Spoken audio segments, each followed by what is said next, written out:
Hi guys, Determined Gardener here. We are visiting a local neighborhood garden called Walter's Tranquility. And when you get a look and a feel of this garden, you'll know why it's so tranquil. Around every corner, around every nook is filled with color and family memories. About 180 different perennials, varieties of perennials, about 120 different type of shrubs. Some unusual, not rare, but unusual, not common, I guess.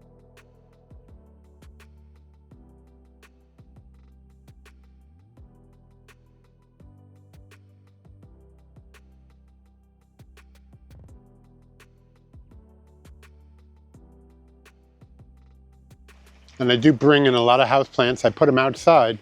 That's an unusual feature of the garden is I put in, you can see right here is a houseplant that I bring inside and over winter. And I just find it adds interest, and it's also good in dry, shady spots.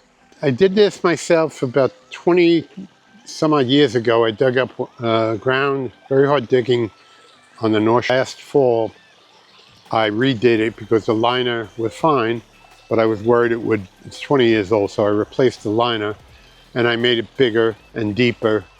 One of the problems I have is animals eating some of the bigger fish. So by making it deeper and giving them hiding spots, I'm trying to protect some of the bigger fish. So these are only fish that are about a year old. So it's really only been in this pond basically first summer. And you can just hear the sound of water is relaxing, and we'll sit out here. And it's a play area for the grandkids. I encourage the kids to come out and play. They're allowed to go in the gardens and play hide and seek. And I want them to enjoy the garden, not to be afraid of the garden. The grandkids love the beads. My wife came home from a garage sale with beads, and she said, could I use this? And the grandkids will spend hours just running through the beads. Here they have this, yeah. They just will have a bowl. The 3- and 4-year-olds just think this is the greatest thing in the world for them to play with, and they get a kick out of it. This is a cup flower. The reason they call it a cup, where the two leaves meet, the water actually will stay inside there like a cup. In the morning, it's as I said, the wildlife is, the birds are singing. I think they believe they own the garden rather than me, and they will sing. And it's just a beautiful, again, you can't see where you are and you can't see the house. You don't feel like you're on a backyard. You feel like you're in the woods or forest. Gardens, to me, are smell, sound, touch, and visual. And I don't know if you noticed the fragrance when you first walked in. There are a lot of fragrant plants. The water, to me, is just a soothing sound, brings wildlife. And again, a lot of people don't encourage the wildlife, but as long as it's not too painful, I'm willing to share with them. The bridge was actually the deck off of the house. When we bought the house, the builder's deck, right outside the sliding door, they build you a standard little deck. And instead of throwing it away, I just used it as a bridge. Another thing is I enjoy the sound of it, and the grandkids come out here and try and make it louder or play with it. There's tadpoles, lots of different type of just things that it's fun for the kids to play with. I used to have a outdoor cat, and the cat passed away, so I never really had a problem with rabbits up until the last 2 years. We had an outdoor cat, and I don't know what he did, but he kept the rabbits away. I've noticed a big difference now that he's gone. Here's a houseplant here. This is, again, a classic what I was trying to get across is the contrast of a rubber plant, deep shade, lack of water, next to a hosta and the cuba. It's just, houseplants should be used. You don't have to take them out of their pots. I happen to. I bury them in. But some of them I leave in. And then in the wintertime, bring them inside and enjoy them in the northern windows. And I just find they change the garden. More tropical, perhaps, is the word I'm thinking of. I said stories are what gardening is all about. This was my father's shrub in his house in Plainview. It was a heart, and he was very proud of it. He didn't garden a lot, but he took care of this heart, and would always put it by he always claimed he put it by the kitchen window, so my mom would see it every day. My dad passed away about 20 some odd years ago. My mom, I moved her out here. When I moved it, the whole right side died. Literally 2 months after my father passed, the whole right side died.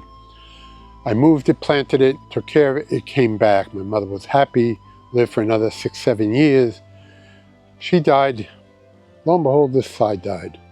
And I just find that remarkable that there was no reason for it to die, yet my mom died, and the heart side, both sides of the heart have died. So now it's back. Let's just hope it stays alive from here on. But It's look good. yeah, it's looking healthy and all that. But it's just it's a memory my parents said, nice to have. And I think that's what gardening is. It's another way of looking at gardening. There's a lot of memories. Every shrub that I have, every plant that I've gotten, I know story behind it. I know where I got it, who I got it from. Gardeners are extremely generous, and I can just tell you the history of this shrub, where it was beforehand, what it's about. And it's almost like a photo album, but it's a living photo album.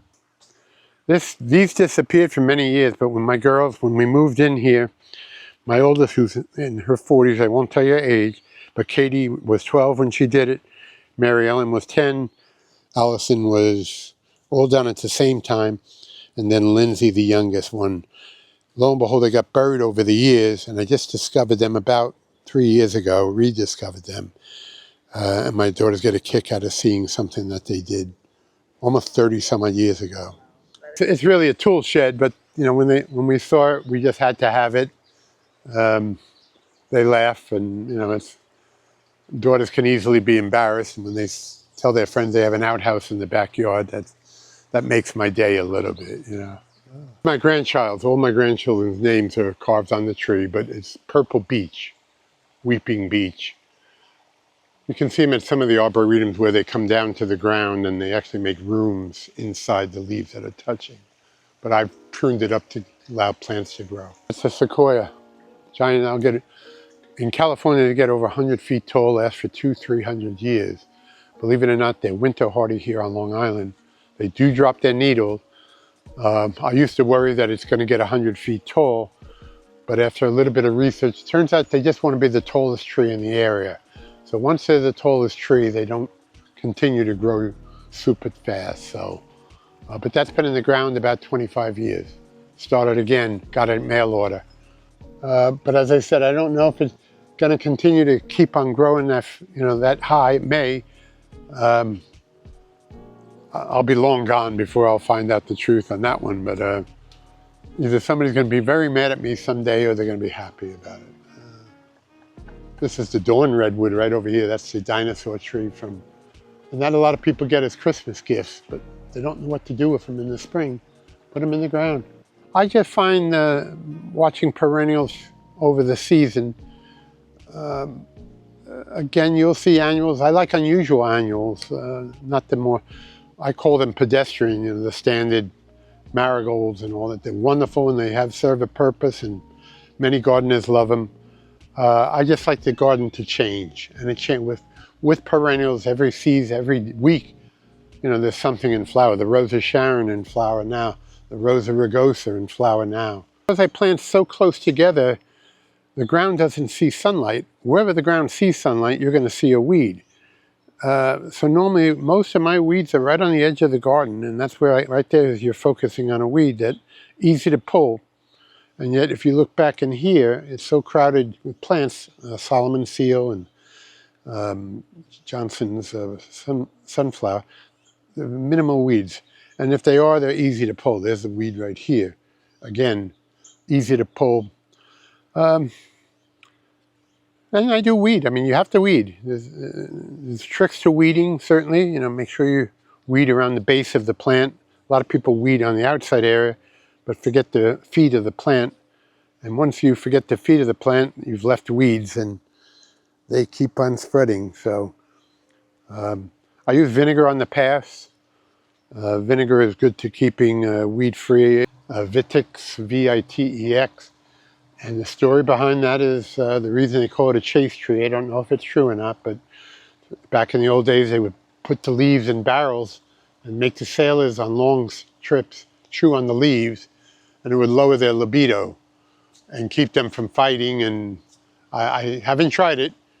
It looks a little bit like a butterfly bush, but it's not. Yeah, variated hydrangea with blue flowers. These are Shastas right here. Bee balm.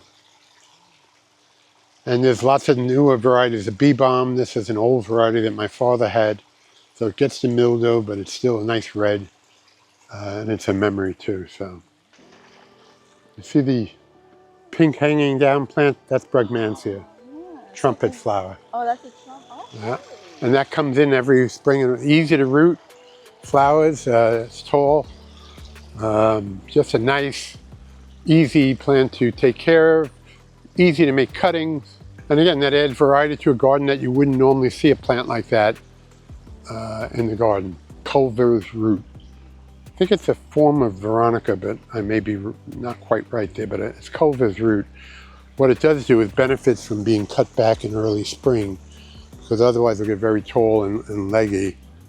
And you can see it over there in white, how it's tall, and whereas if you cut back, you get a nicer show. Variated Weigelia, again, slightly unusual. This is Ligularia. That's an unusual, that's painter's palette. Some people, I love that plant. It's perennial, comes back every year. Tough as nails. Some people's claims it's spread. It's a form of Persicara. Has little red spikes on it. I've given some away and people say, oh my God, it's taken over the garden. Yet in my case, I've never seen it spread or run. And it's clump forming in my mind. And it's a foliage plant. Daylilies are great. The problem I dislike daylilies is that they have dirty feet, meaning that the leaves tend to die on the bottom and it looks messy and you have to clean them up. There are varieties of daylilies coming out now that don't have the dirty feet. That's just one of the most fragrant ones. I don't know the variety, but it's fragrant and big. And that comes back, that stays in the pot all year long, stays outside. Even in a flower pot, it survives. You see how closely I'm planting together? There are going to be weeds. That's the Brugmansia. That's another trumpet flower right there. See, and that's just a simple cutting. Right behind it is bass breeches and a daylily. So you said this is Daphne, which is a very fragrant, fussy shrub. Early spring, right by the patio here. It's beautiful to smell the Daphne. What does it smell like? Perfume. I haven't seen bananas, but I've actually seen the banana plant. And that is a perennial plant. I don't do anything. I don't cover it up. I let the winter mulch, whatever leaves are falling on it, let that sit there until spring. Just got to, and you'll see a lot of ground cover plants around here, like dahlias, or plants that take a while to come, knowing that it's there. Right next to it is an interesting plant, Carrier, that yellow flowering shrub. That flowers right after the forsythia, but will continue to flower all summer long. Not florifiously, but enough to keep it of interest, whereas the forsythia is done for the year. This plant, if you cut it back a little bit, you'll get continued yellow. Yeah, there's a couple of varieties. It's a great plant to bring outdoors. As you see here, what I'll do is I'll make a little cutting, and next year I'll have 3 or 4 of them, you know, just to take a branch off it and cut it. And cut and divide it. And there's a snake plant right over here, or mother-in-law's tongue, I think they call it, but it's a snake plant. And this one right here? That's fuchsia. That's a variated fuchsia, and that's an annual. I use my own compost. I don't mulch. What I found in the years past, when I didn't have any money, I would buy the cheapest mulch out there and I would get tons of weed seed. I get leftover wood chips from tree trimmers.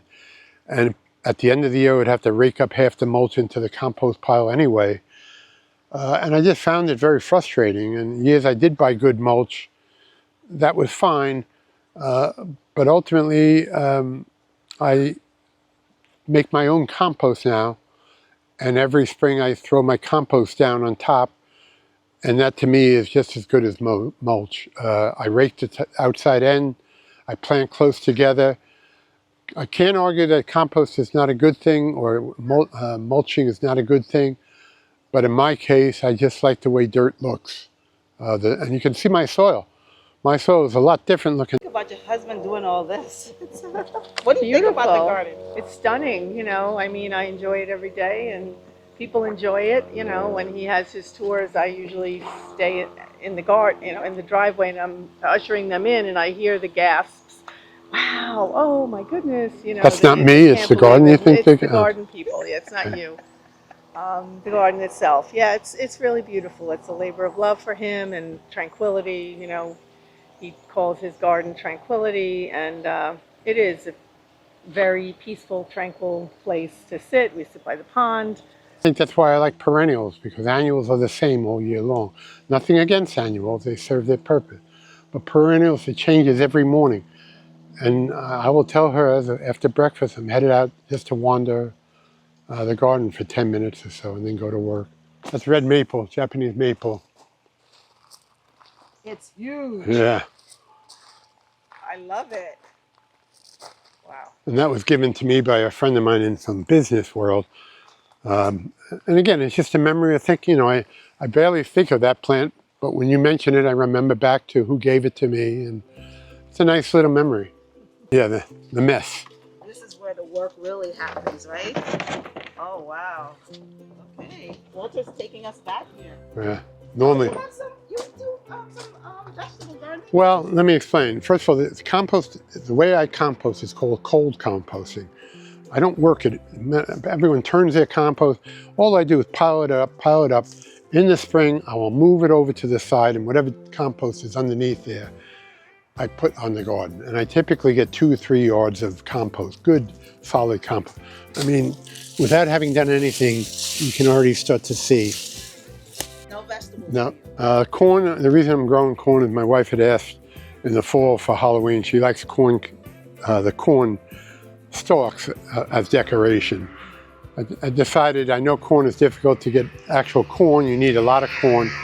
So I just try it, even though I just grown it for the corn stalk. I do grow cucumbers and melons and things like that. But this area here primarily is designed for seedlings. My Shasta daisy seedlings that I never planted from last year. Stilbees, lupines are just coming out of the ground for next year. And it's a way of saving money by planting seeds here. To about 180, last time I counted, 180 different types of perennials and about 100 different shrubs. You know, hydrangeas, there's mop heads, there's panicles, so there's lots of different hydrangeas. Honeysuckle was my mother-in-law's favorite flower, and I took her plant when she passed on. And it's a really fragrant flower. Unfortunately, a lot of the honeysuckles, like this one, have been bred for color rather than fragrance. So this one is not that fragrant. But other honeysuckles that I have, the yellows and all that, some are weedy, but the fragrant is worth it, you know, and also the memory of thinking of my mother-in-law or something along that line. Guys, thank you so much for joining me here. My channel, The Determined Gardener. Walter's garden is going to be one of several gardens that I will be featuring on my channel. All the gardens will be located in New York. Lots of people think that New York is a very urban area. I just want to inspire people that if they have a small garden or they don't have acres and acres of land, that you can still build something beautiful. And as you saw, Walter built something so spectacular with so many wonderful memories of his children and his